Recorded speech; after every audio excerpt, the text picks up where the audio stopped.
एकटा बंगाली आ एकटा बिहारी दुनू ट्रेन में सफर करे छले। बिहारी रहे ऊपर का बर्थ पर में सुतल और बंगाली रहे निचला बर्थ पर में।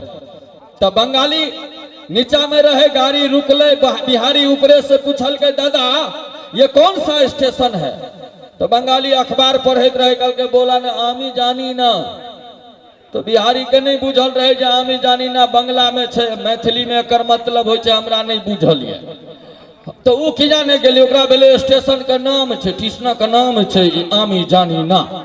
फिर दूसरे स्टेशन पर गाड़ी रुकले, फिर ऊपर से बिहारी पूछल के दादा अब कौन सा स्टेशन है? वो अखबार पढ़ते कल के बोला ना आमी जानी ना। बिहारी नीचा उतर के एले। तेसर स्टेशन पर जखने गाड़ी रुकले पूछल के दादा ये कौन सा स्टेशन है? वो एक बार अखबार फेंकत बंगाली कहे बोला ना आमी जानी ना। बिहारी को तामस मुक्का बन के एक मुक्का कोर टिका कर दिल के कहे माँ गो। कल के सार पहिने से बतबा में लाज हो चलो जे माँ गो स्टेशन छे। भाषा अगर अबैत रहते तो नहीं दिक्कत। अहाँ दिल्ली रहू, बम्बई रहू, हमहूँ दिल्लिए रहे छी। और जहिया गाम से गेल छलहुँ 18 साल भ गेल दिल्ली में रहे।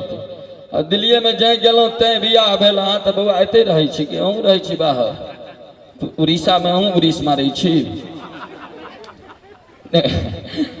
एमे कोनो बात नहीं है। उड़ीसा कटक भुवनेश्वर जगन्नाथ जी के धाम और भगवती के कृपा, माँ मैथिली के कृपा छन जो हमहूँ सब ओतऽ से छिछिया के आयल छी।